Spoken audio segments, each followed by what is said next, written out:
Hello मेरे प्यारे दोस्तों इस कहानी को पूरी ज़रूर सुनिएगा, तभी आपको पूरा समझ आएगा। ये कहानी आपको बहुत कुछ सिखा जाएगी। दोस्तों, सीमा को लगा कि घर में सब लोग चिंता कर रहे होंगे, लेकिन जब वह घर पहुंची तो किसी ने भी उससे कुछ नहीं पूछा। मानो किसी को पता ही नहीं कि आज उसे आने में देर हो गई है। पिताजी और बड़े भैया ड्राइंग रूम में बैठे किसी मुद्दे पर बातचीत कर रहे थे। छोटी बहन रुचि पति रितेश के साथ आई थी। वह भी बड़ी भाभी के कमरे में मां के साथ बड़ी और छोटी दोनों भाभियों के साथ बैठी गप मार रही थी। सीमा ने अपने कमरे में जाकर कपड़े बदले, हाथ मुंह धोया और खुद ही रसोई में जाकर चाय बनाने लगी। रसोई से आती बर्तनों की खटपट सुनकर छोटी भाभी आई और औपचारिक स्वर में पूछा, अरे सीमा दीदी, आप आ गई? लाओ मैं चाय बना दूं। नहीं, मैं बना लूंगी, सीमा ने ठंडे स्वर में उत्तर दिया। तो छोटी भाभी वापस चली गई। सीमा एक गहरी सांस लेकर रह गई। कुछ समय पहले तक यही भाभी उसके दफ्तर से आते ही चाय नाश्ता लेकर खड़ी रहती थी। उसके पास बैठकर उससे दिन भर का हाल चाल पूछती थी। और अब सीमा के अंदर से हुक सी उठी। वह चाय का कप लेकर अपने कमरे में आ गई। अब चाय के हर घूंट के साथ सीमा को लग रहा था कि वह अपने ही घर में कितनी अकेली, कितनी उपेक्षित सी हो गई है। चाय पीते पीते सीमा का मन अतीत की गलियों में भटकने लगा। सीमा के पिताजी सरकारी स्कूल में अध्यापक थे। स्कूल के बाद ट्यूशन आदि करके उन्होंने अपने चारों बच्चों को जैसे तैसे पढ़ाया और बड़ा किया। चारों बच्चों में सीमा दूसरे नंबर पर थी। उससे बड़ा सुरेश और छोटा राकेश व रुचि थे। क्योंकि एक स्कूल के अध्यापक के लिए 6 लोगों का परिवार पालना और 4 बच्चों की पढ़ाई का खर्चा उठाना आसान नहीं था। अतः बच्चे ट्यूशन करके अपनी कॉलेज की फीस और किताब कापियों का खर्च निकाल लेते थे। सीमा अपने भाई बहनों में सबसे तेज दिमाग की थी। वह हमेशा कक्षा में प्रथम आती थी। उसका रिजल्ट देखकर पिताजी यही कहते थे कि सीमा बेटी नहीं बेटा है। देख लेना सीमा की माँ, इसे मैं एक दिन प्रशासनिक अधिकारी बनाऊंगा। अपने पिता की इच्छा को जानकर वह दुगनी लगन से आगे की पढ़ाई जारी कर दी। बीए करने के बाद सीमा ने 3 वर्षों के अथक परिश्रम से आखिर अपनी मंजिल पा ली और आज वह महिला एवं बाल विकास विभाग में उच्च पद पर कार्यरत है। सीमा के माता पिता उसकी इस सफलता से फूले नहीं समाते। सीमा की माँ, अब हमारे बुरे दिन खत्म हो गए। मैं कहता था ना कि सीमा बेटी नहीं बेटा है। उसकी पीठ थपथपाते हुए जब पिताजी ने उसकी मां से कहा तो वह गर्व से फूल गई। वह अपना पूरा वेतन मां पिताजी को सौंप देती।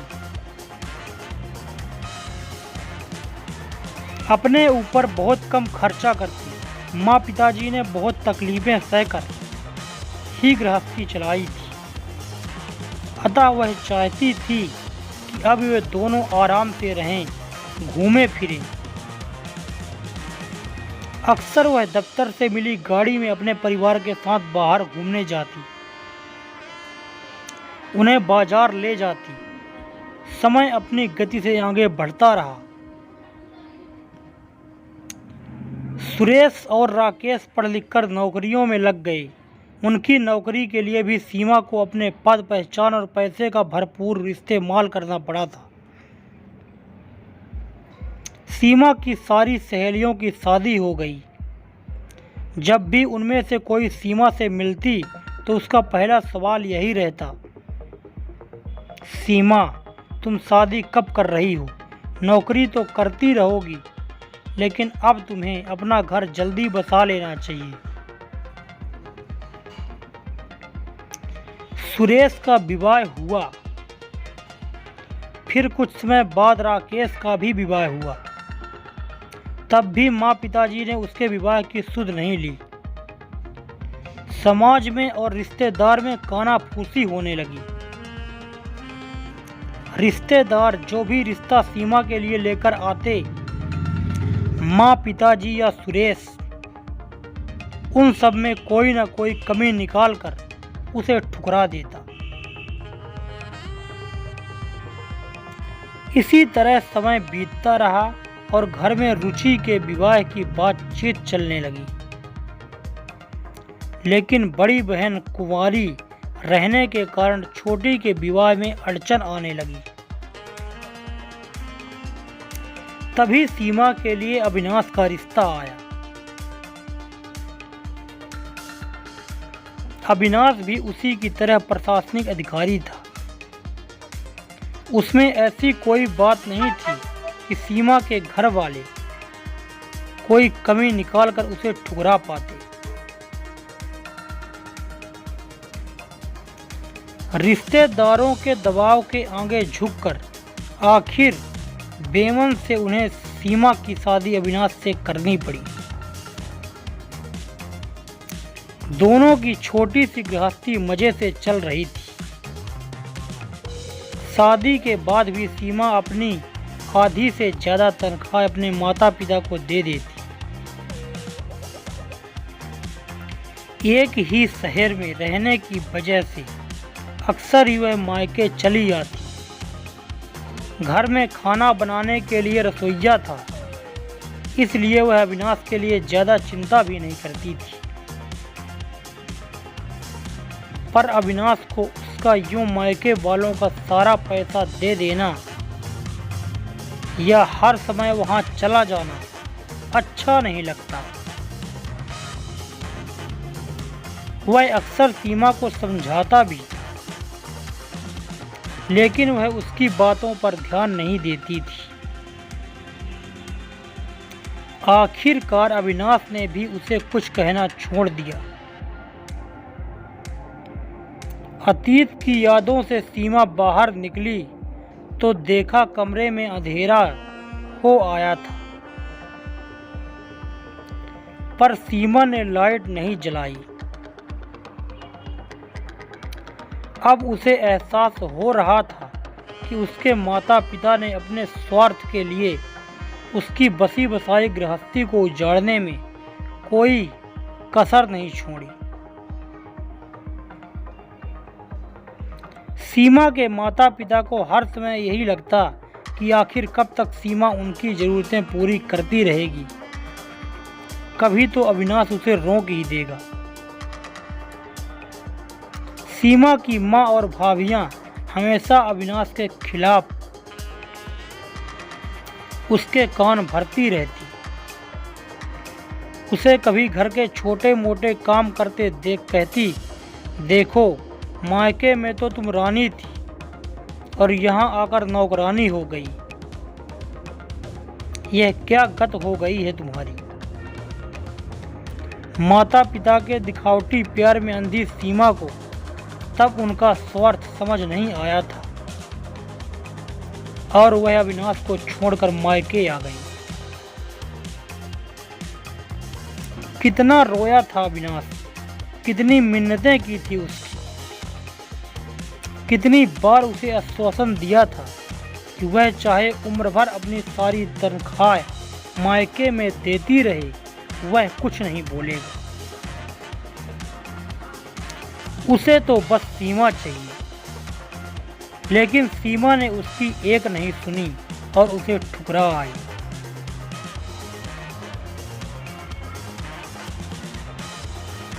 भाभी के कमरे से अभी भी हंसी ठहाकों की आवाज आ रही थी। सीमा को याद आया कि जब 4 साल पहले वह अविनाश का घर छोड़कर हमेशा के लिए मायके आ गई थी, तब सब काम उससे पूछकर किए जाते थे। यहाँ तक कि खाना भी उससे पूछकर ही बनाया जाता था। और अब अंधेरे में सीमा ने एक गहरी सांस ली। धीरे धीरे सब कुछ बदल गया। रुचि की शादी हो गई। उसकी शादी में भी उसने अपनी लगभग सारी जमा पूंजी पिता को सौंप दी थी।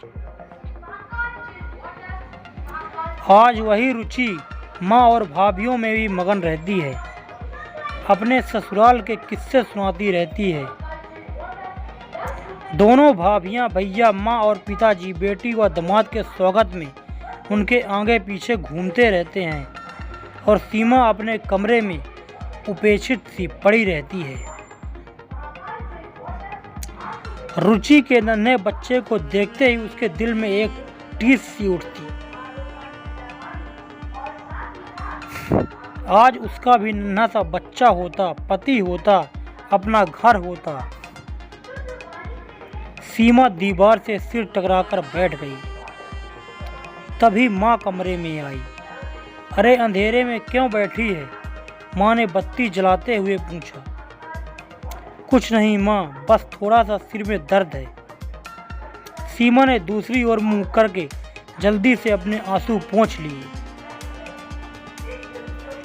सुन बेटी, मुझे तुझसे कुछ काम था। माँ ने अपने स्वर में मिठास घोलते हुए कहा। बोलो माँ, क्या काम है? सीमा ने पूछा। रुचि दिवाली पर मायके आई है तो मैं सोच रही हूँ कि उसे एक आध गहना बनवा दूँ। दामाद और नन्हे के लिए भी कपड़े लेने हैं। तुम कल बैंक से 15,000 रुपये निकलवा लाना। कल शाम को ही बाजार जाकर गहने व कपड़े ले आएंगे। ठीक है, कल देखेंगे, सीमा ने तल्ख स्वर में कहा। सीमा ने माँ से कह तो दिया कि उसका माथा भन्ना गया। 15,000 रुपये क्या कम होते हैं? कितने आराम से कह दिया निकलवाने को। इतने सालों से वह अपने पैसों से घर भर की इच्छाओं की पूर्ति करती आ रही है, लेकिन आज तक इन लोगों ने उसके लिए एक चुनरी तक नहीं खरीदी। माँ को रुचि के लिए गहने कपड़े खरीदने की चिंता है, लेकिन उसके लिए दिवाली पर कुछ भी खरीदना याद नहीं रहता। दूसरे दिन दफ्तर में सीमा का मन पूरे समय अविनाश के इर्द गिर्द घूमता रहा। उसे अपने किए पर आज पछतावा हो रहा था। लंच में उसकी सहेली अनुराधा उसके कमरे में आ बैठी। अक्सर दोनों साथ साथ लंच करती थी। क्या बात है सीमा? अनुराधा ने कहा। मैं कुछ दिनों से देख रही हूँ कि तू बहुत ज़्यादा परेशान लग रही है। अनुराधा ने लंच करते समय जब अपनेपन से पूछा तो सीमा अपने आप को रोक नहीं पाई। घर वालों के उपेक्षापूर्ण और स्वार्थी रवैये के बारे में उसे सब कुछ बता दिया। देख सीमा, मैंने तो पहले भी तुझे समझाया था कि अविनाश को छोड़कर तूने अच्छा नहीं किया, पर तू मायके वालों के स्वार्थ को प्यार समझ बैठी थी और मेरी एक नहीं मानी। अब हकीकत का तुझे भी पता चल गया ना। मुझे अपनी गलती का एहसास हो गया है मेरी आंखें खुल गई है। सीमा की आंखों से आंसू ढुलक पड़े। अब जाकर आंखें खुली है तेरी, लेकिन जब अविनाश ने तुझे मनाने और घर वापस ले जाने की इतनी बार कोशिशें की, तब बेचारा मना मना कर थक गया। अनुराधा का स्वर कड़वा सा हो गया। मैं अपनी गलती मानती हूँ, अब बहुत सजा भुगत चुकी हूँ मैं। मेरे पास अपना कहने का कोई नहीं रहा। मैं बिल्कुल अकेली रह गई हूँ अनु। इतना कर सीमा फपक पड़ी। सीमा को रोते देख अनुराधा का मन पिघल गया। उसे चुप कराते हुए वह बोली, देख सीमा, अभी भी कुछ नहीं बिगड़ा है। हाँ, देर तो हो गई है, लेकिन इसके पहले कि और देर हो जाए, तू अविनाश के पास वापस चली जा। तेरा पति होगा, अपना घर, अपना बच्चा, अपना परिवार होगा। अनुराधा ने उसके सिर पर हाथ फेरते हुए उसे समझाया। लेकिन क्या अविनाश मुझे माफ करके फिर से अपना लेगा? सीमा ने सुबकते हुए पूछा। वह करे ना करे, पर तुझे अपनी ओर से पहल तो करनी ही चाहिए। और जहां तक मैं अविनाश को जानती हूँ, वह तुझे दिल से अपना लेगा, क्योंकि यह तो तुम भी जानती हो कि उसने अब तक शादी नहीं की है। अनुराधा ने कहा। सीमा ने आंसू पोंछ लिए। आखिरी बार जब अविनाश उसे समझाने आया था, तब जाते जाते उसने सीमा से यही कहा था कि मेरे घर के दरवाजे तुम्हारे लिए हमेशा खुले रहेंगे और मैं जिंदगी भर तुम्हारा इंतजार करूंगा। अनुराधा ने सीमा के हाथ पर अपना हाथ रखते हुए कहा, जा, खुशी खुशी जा, बिना संकोच के अपने घर वापस चली जा। बाकी तेरी बहन की शादी हो चुकी है, भाई कमाने लगे हैं, पिताजी को पेंशन मिलती है। उन लोगों को अपना घर चलाने दे, तू जाकर अपना घर संभाल। एक नई जिंदगी तेरी राह देख रही है। क्या करें क्या ना करें, इसी उहापोह में दिवाली बीत गई। त्योहार पर घर वालों के व्यवहार ने सीमा के निर्णय को और अधिक दृढ़ कर दिया। छुट्टियां बीतने जाने के बाद जब सीमा ऑफिस गई, तो मन ही मन उसने अपने फैसले को पक्का किया। अपने जो भी जरूरी कागजात व अन्य सामान था, उसे सीमा ने ऑफिस के अपने बैग में डाला और ऑफिस चली गई। ऑफिस में अनुराधा से पता चला कि अविनाश शहर में ही है, दूर पर नहीं गया है। शाम को घर पर ही मिलेगा। शाम को ऑफिस से निकलने के बाद सीमा ने ड्राइवर को अविनाश के घर चलने के लिए कहा। हर मोड़ पर उसका दिल धड़क उठता, पता नहीं क्या होगा। सारे रास्ते सीमा सुख और दुख की मिली-जुली स्थिति के बीच झूलती रही। 10 मिनट का रास्ता उसे 10 साल लंबा लग गया था। गाड़ी अविनाश के घर के सामने जा रुकी। धड़कते दिल से सीमा ने गेट खोला और कांपते हाथों से दरवाजे की घंटी बजाई। थोड़ी देर बाद ही अविनाश ने दरवाजा खोला। सीमा, तुम आज अचानक? आओ आओ, अंदर आओ। अविनाश सीमा को देखते ही खुशी से कांपते स्वर में बोला। उसके चेहरे की चमक बता रही थी कि सीमा को देखकर वह कितना खुश है। मुझे माफ कर दो अविनाश। घर वालों के झूठे मोह में पड़कर मैंने तुम्हें बहुत तकलीफ पहुंचाई है, बहुत दुख दिए हैं। पत्नी होने का कभी कोई फर्ज नहीं निभाया मैंने, लेकिन आज मेरी आंखें खुल गई हैं। क्या तुम मुझे फिर से? सीमा ने अपना बैग नीचे रखते हुए पूछा। तो आगे के शब्द आंसुओं की वजह से गले में ही फंस गए। नहीं सीमा, गलती सभी से हो जाती है। जो बीत गया उसे बुरा सपना समझकर भूल जाओ। यह घर मैं आज भी तुम्हारे ही हैं। देखो, तुम्हारा घर आज भी वैसे का वैसा ही है। अविनाश ने सीमा को अपने सीने से लगा लिया।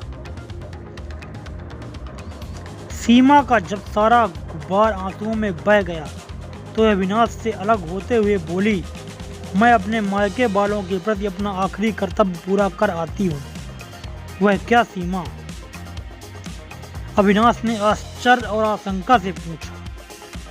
उन्हें फोन तो कर दूं कि मैं अपने घर आ गई हूँ, वो मेरी चिंता ना करे। सीमा ने हंसते हुए कहा। तो अविनाश भी हंसने लगा। हेलो, कौन? माँ? सीमा ने मायके फोन लगाया तो उधर से माँ ने फोन उठाया। हाँ सीमा, तुम कहाँ हो? अभी तक घर क्यों नहीं पहुँची? माँ, मैं घर पहुँच गई हूँ, अपने घर अविनाश के पास। यह क्या पागलपन है सीमा? यह सुनते ही सीमा की माँ बौखला गई। इस तरह से अचानक ही तुम? माँ और कुछ कहती इससे पहले ही सीमा ने फोन काट दिया। अपने नए जीवन की शुरुआत में वह किसी से उल्टा सीधा सुनकर अपना मूड खराब नहीं करना चाहती थी। उसे प्यास लगी थी। पानी पीने के लिए सीमा रसोई में गई तो देखा एक थाली में अविनाश दीपक सजा रहा है। यह क्या कर रहे हो अविनाश? सीमा ने कौतूहल से पूछा। दिए सजा रहा हूँ, अविनाश ने उत्तर दिया। लेकिन दिवाली तो बीत चुकी है। हाँ, लेकिन मेरे घर की लक्ष्मी तो आज आई है, तो मेरी दिवाली तो आज ही है, इसलिए उसके स्वागत में ये दिए जला रहा हूँ। अविनाश ने सीमा की तरफ प्यार से देखते हुए कहा तो सीमा का मन भर आया।